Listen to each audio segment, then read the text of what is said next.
Assalamualaikum warahmatullahi wabarakatuh. Shalom, Om Swastiastu, Namo Buddhaya, dan salam kebajikan. Kami dari kelompok 8 ingin memaparkan materi restrukturisasi perusahaan. Materi yang pertama adalah merger. Apa itu merger? Istilah merger berasal dari kata merge yang dalam bahasa Indonesianya berarti menggabungkan atau memfusikan. Merger dapat didefinisikan sebagai gabungan antara dua organisasi atau lebih yang dimana hanya ada satu perusahaan yang bertahan. Berdasarkan Undang-Undang Perseroan Terbatas Pasal 1/9, merger didefinisikan sebagai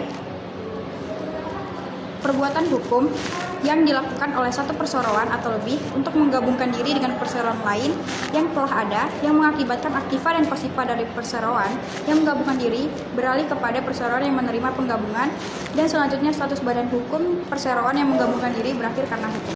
Kemudian kita masuk kepada faktor penyebab merger. Yang pertama adalah untuk menghindari kebangkrutan. Perusahaan yang mengalami kesulitan keuangan dapat diselamatkan dengan bergabung ke perusahaan yang lebih stabil. Lalu yang kedua, meningkatkan nilai perusahaan di pasar modal. Merger dapat meningkat minat investor dan meningkatkan harga saham gabungan.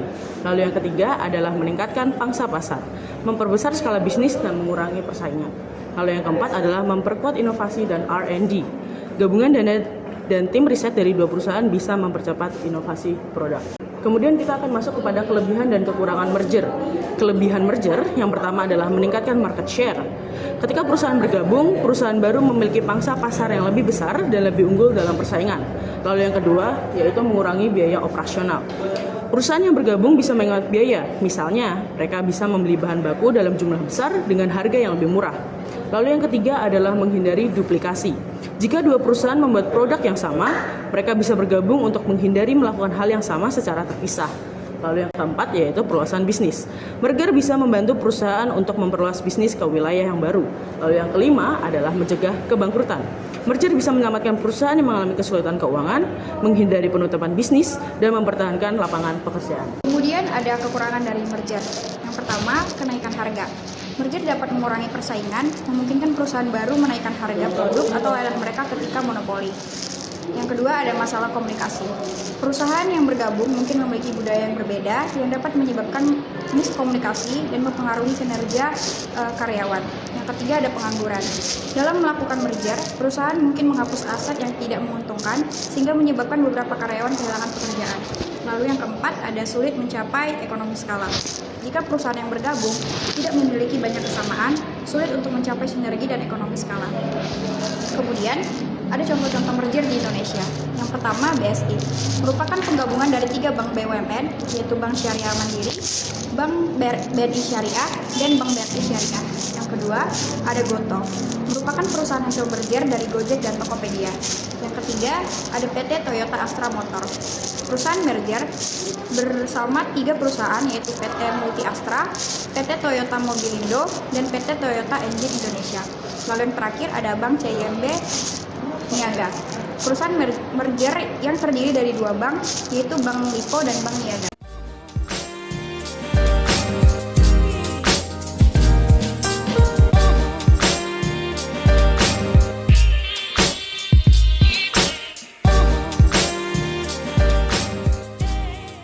Selanjutnya ada akuisisi. Apa itu akuisisi? Akuisisi yaitu menggabungkan 2 perusahaan yang disatukan agar pengendalian terhadap manajemen perusahaan berpindah ke tangan perusahaan akuisitor, dan kedua perusahaan tersebut akan tetap beroperasi sebagai suatu badan hukum yang berdiri sendiri. Secara definisi Undang-Undang Nomor 40 Tahun 2007 Pasal 1/11, maka akuisisi atau pengambilalihan dapat didefinisikan sebagai perbuatan hukum yang dilakukan oleh badan hukum atau orang perseroan untuk mengambil alih saham perseroan yang mengakibatkan beralihnya pengendalian atas perseroan tersebut. Selanjutnya, tujuan akuisisi. Memperluas jangkauan perusahaan. Akuisisi adalah salah satu strategi yang jitu bagi perusahaan untuk memperluas jangkauan pasar karena dapat penambahan modal sehingga dapat memperkuat atau menjadi pemain yang dominan dalam industri atau sektor tertentu. Selanjutnya, mengembangkan perusahaan yang sudah ada serta dapat menyelamatkan perusahaan yang sedang mengalami kesulitan modal. bisnis dapat tumbuh lebih mudah dan cepat dengan strategi akuisisi yang berhasil dikelola dengan baik. Karena selain memiliki ketambahan sumber daya yang berpengalaman, juga mendapat akses permodalan yang lebih mudah. Cara ini juga bisa menjadi salah satu cara untuk menyelamatkan perusahaan yang mengalami kekurangan modal. Sinergi terjadi ketika nilai gabungan dari dua perusahaan lebih besar daripada nilai individu masing-masing perusahaan. Yaitu adalah faktor penyebab. Yang pertama adalah pertumbuhan perusahaan, yang kedua ekspansi pasar, yang ketiga adalah sinergi, yang keempat adalah penguasaan teknologi dan atau inovasi, yang kelima adalah diverifikasi, yang keenam adalah efisiensi operasional, dan ketujuh adalah kesulitan keuangan target. Selanjutnya adalah contoh akuisisi. Pada tahun 2012, Facebook mengakuisisi Instagram. Pada tahun dengan nilai sekitar 1 miliar USD dalam bentuk uang tunai dan saham. Instagram saat itu adalah aplikasi berbagai foto yang berkembang saat meskipun masih kecil. Facebook melihat Instagram sebagai ancaman sekaligus peluang untuk memperluas layanan di bidang visual media sosial. Tujuannya adalah memperluas jangkauan penggunaan dan mempertahankan dominasi di media sosial. Yaitu dengan hasil Instagram berkembang pesat di bawah Facebook dan kini menjadi salah satu platform sosial terbesar di dunia. Kelebihan dan kekurangan akuisisi adalah yang pertama, kelebihannya adalah pertumbuhan cepat, yang kedua sinergi bisnis, yang ketiga pengurangan persaingan, yang keempat akses ke teknologi, yang kelima adalah diversifikasi resiko.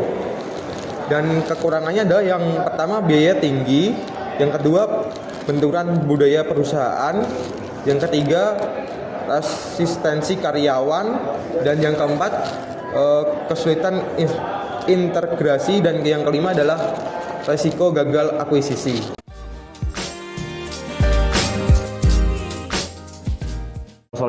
Konsolidasi adalah strategi restrukturisasi perusahaan yang melibatkan penggabungan dua atau lebih perusahaan menjadi satu entitas. Perusahaan-perusahaan yang bergabung akan kehilangan identitas hukumnya dan membentuk perusahaan baru yang lebih besar dan kuat. Lalu karakteristik utama dari konsolidasi adalah pembentukan entitas baru hasil penggabungan, perusahaan lama kehilangan status hukumnya, aset, kewajiban dan operasi digabungkan, kepemilikan saham baru berdasarkan kesepakatan dan manajemen baru untuk entitas gabungan. Perbedaannya dengan merger dan akuisisi adalah merger yaitu satu perusahaan menyerap perusahaan lain, akuisisi pembelian saham atau aset perusahaan lain, lalu konsolidasi adalah pembentukan perusahaan baru dari penggabungan. Lalu faktor penyebabnya konsolidasi yaitu dari dua faktor, yaitu faktor internal dan eksternal. Faktor internal ini sendiri yaitu ada efisiensi operasional yang mengurangi duplikasi fungsi dan biaya operasional, lalu sinergi keuangan yang mengoptimalkan struktur modal dan arus kas, lalu diversifikasi risiko yang menyebarkan risiko bisnis ke berbagai lini usaha, lalu peningkatan kapasitas, memperbesar skala produksi dan layanan. Lalu faktor eksternalnya ada persaingan pasar yang menghadapi kompetitor yang semakin kuat.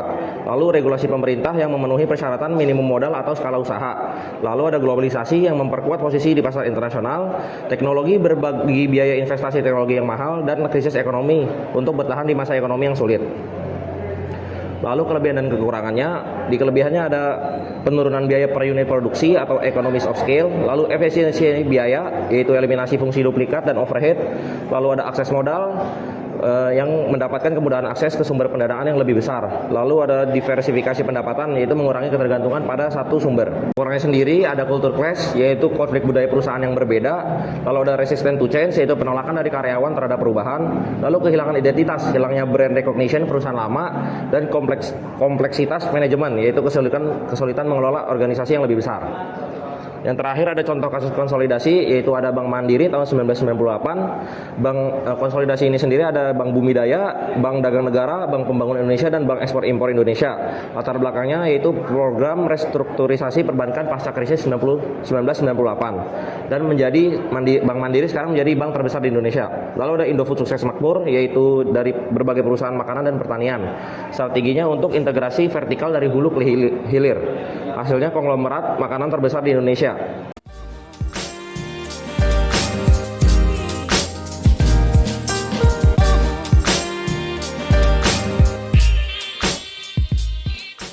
Lalu yang terakhir ada faktor sukses konsolidasi, yaitu perencanaan integrasi yang matang, komunikasi yang efektif kepada stakeholder, manajemen perubahan yang terstruktur, sinergi yang nyata dan terukur, lalu yang terakhir ada leadership yang kuat dalam masa transisi.